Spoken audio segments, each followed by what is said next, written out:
Hello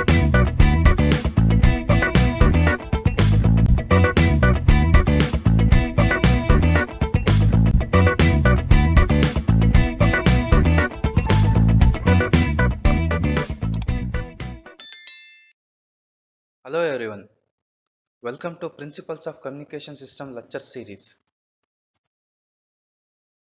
This video lecture we will look into quadrature carrier multiplexing QCM or quadrature amplitude modulation QAM, single sideband modulation SSB, bandwidth of single sideband suppressed carrier wave, and power calculation of single sideband suppressed carrier wave.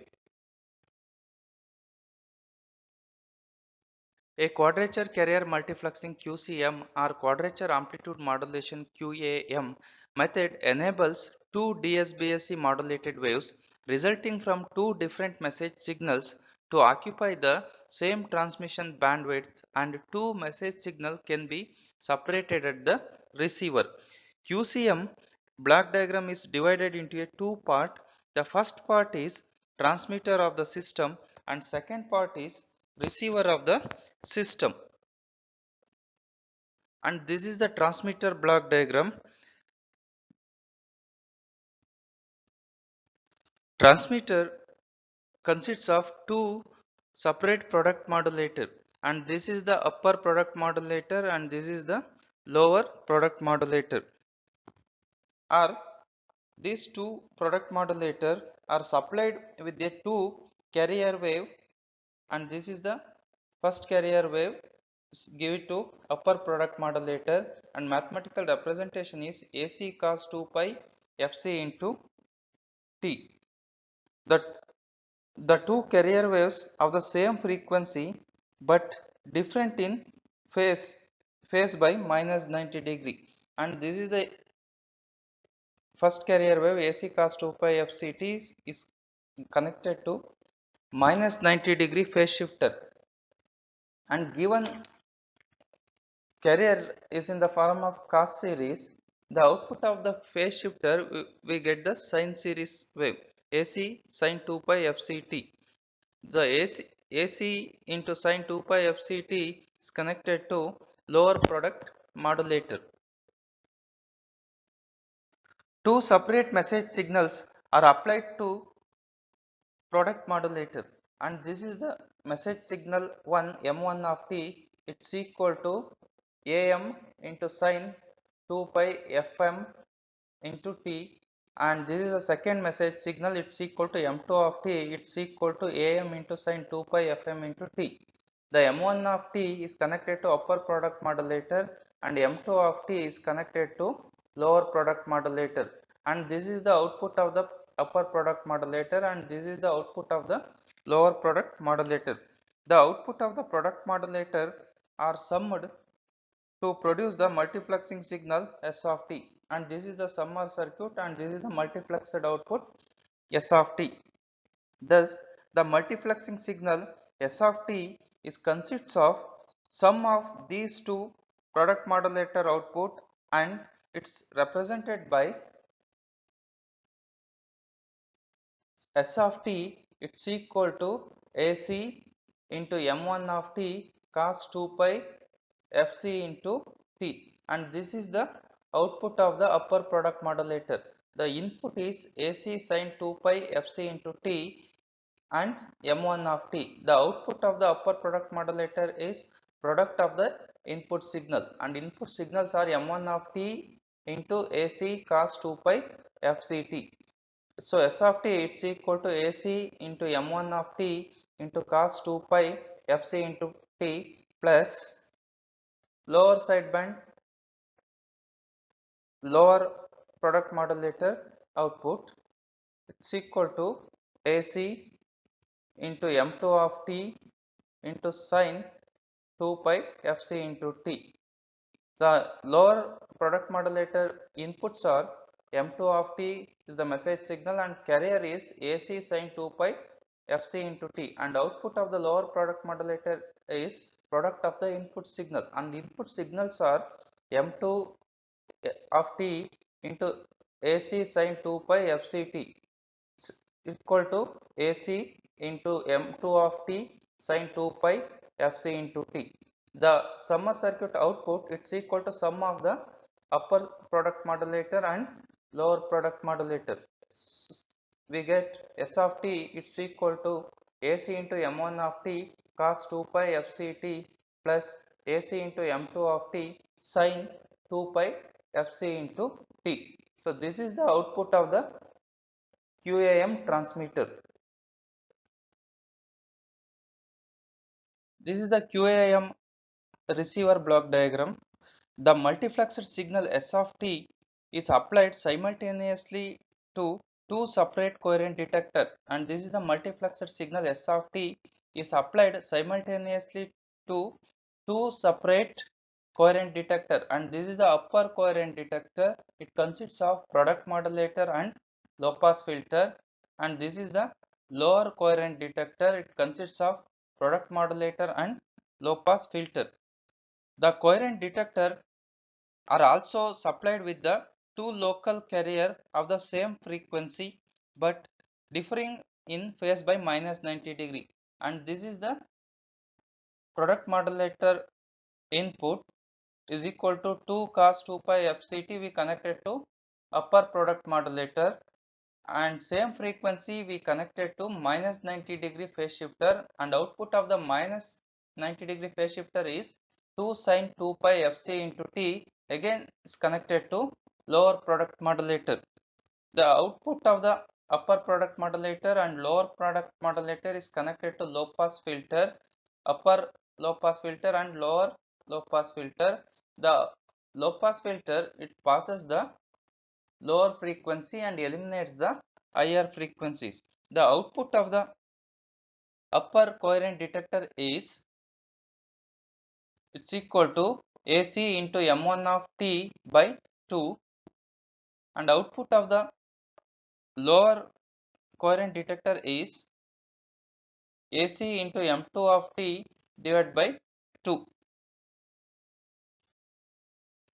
Note that for correct operation of the quadrature carrier multiplexing system is the necessary to maintain the correct phase and frequency relationship between the local oscillator used in the transmitter and receiver of the system.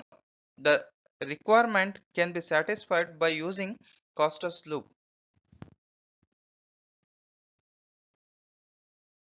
Single sideband modulation is one of the amplitude modulation techniques. The DSBSC modulated signal has two sidebands, upper and lower sideband. Since the two sidebands carry the same information, there is no need to transmit both the sidebands. We can eliminate one sideband. The process of suppressing one of the sidebands along with the carrier and transmitting a single sideband is called as a single sideband suppressed carrier system, or simply SSBSC. And this is a spectrum analysis for the DSBSC signal.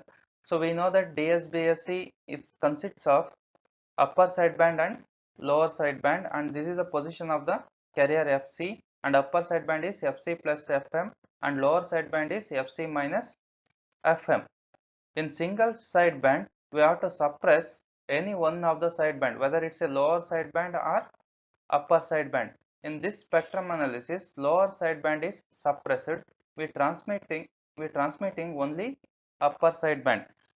In single sideband modulation, single sideband is allowed for a transmission, whether it's a upper sideband or lower sideband. The mathematical representation for SSBSC is modulating signal. The modulating signal m of t is equal to am into cos 2 pi fm into t, where am is the amplitude of the modulating signal and fm is the frequency of the modulating signal, and carrier signal is AC cos 2 pi fc into t, where AC is the amplitude of the carrier signal and fc is the frequency of the carrier signal. DSBSC modulated output S of t it's equal to AM into AC divided by 2 cos 2 pi Fc plus Fm into T, and this is the upper side band, and amplitude of the upper side band is AM into AC divided by 2 plus AM into AC by 2 cos 2 pi Fc minus Fm into T, and this is the lower side band and amplitude is AM into AC divided by 2. So this is the DSBSC modulated signal. If you want to generate the single sideband modulation, first we have to generate the DSBSC wave, and mathematical representation is S of t, it's equal to upper sideband and lower sideband. In previous lecture video we derived this equation, S of t equation, S of t it's equal to upper sideband and lower sideband. In single sideband modulation we have to suppress any one of the sideband, whether it's a upper sideband or lower sideband. So in DSBSC modulated output, S of t is consists of upper sideband and lower sideband. Here we have to suppress any one of the sidebands before transmission.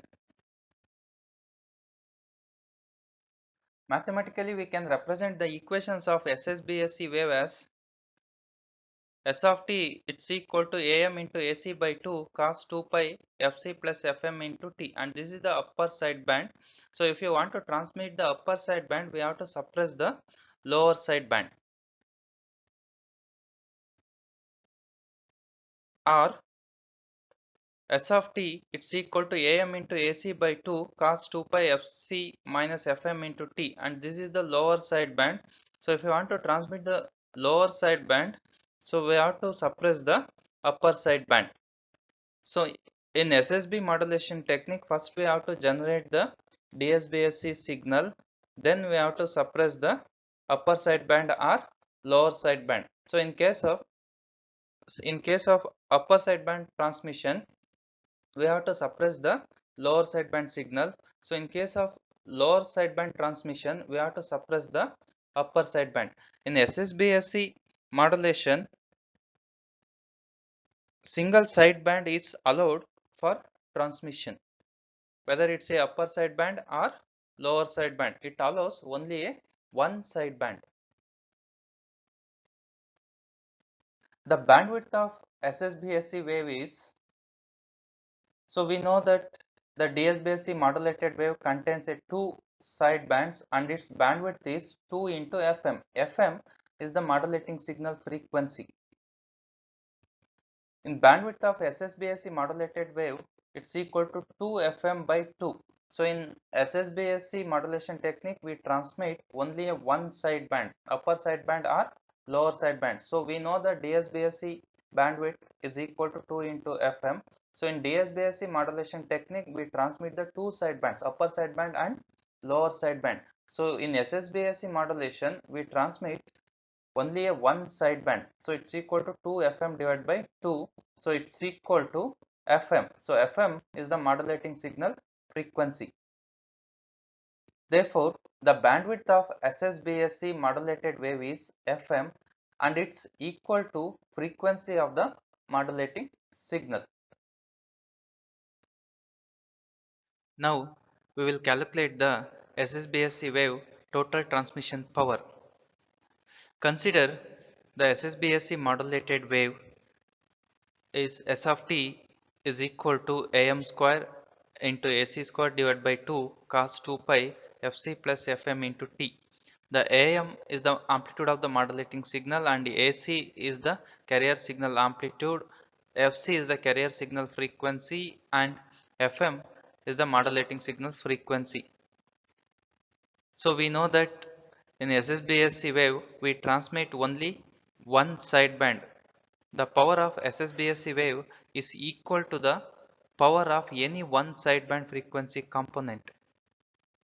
The total power PT it's equal to upper sideband power or lower sideband signal power. So it's equal PT it's equal to P upper sideband it's equal to lower sideband signal power. We know that the standard formula for power of cos signal series is power P, it's equal to RMS voltage square divided by R. It's equal to Vrms, it's equal to Vm divided by root 2 whole square divided by R. Vm is the peak amplitude of the signal. So here Vm it's equal to Am into AC divided by 2. So in this case the power of upper sideband is P USB, it's equal to, just you replace Vm into Am into AC by 2. So it's equal to Am into AC by 2 into root 2 whole square divided by R. So after simplification we get Am square into AC square divided by 8R.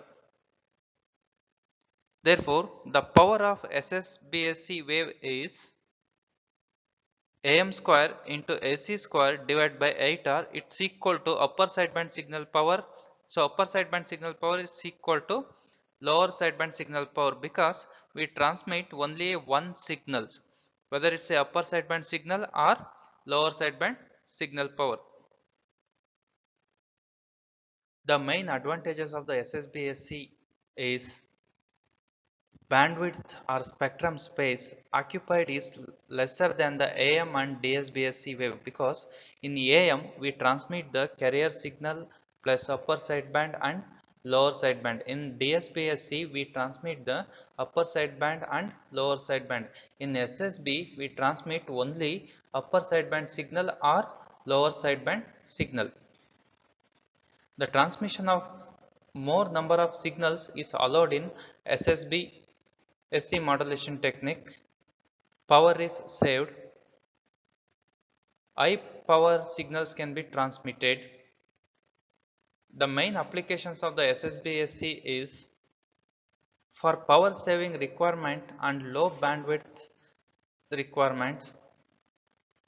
It's used in point to point communication, in radio communication, in television, telemetry and radio communication, and also in SSB modulations is used in military communication.